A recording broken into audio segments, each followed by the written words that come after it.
inaasahang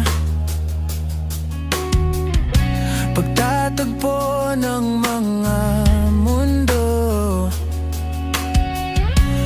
May minsan lang na nagdugtong, damang-dama na ang ugong nito. Di pa ba sapat ang sakit at lahat?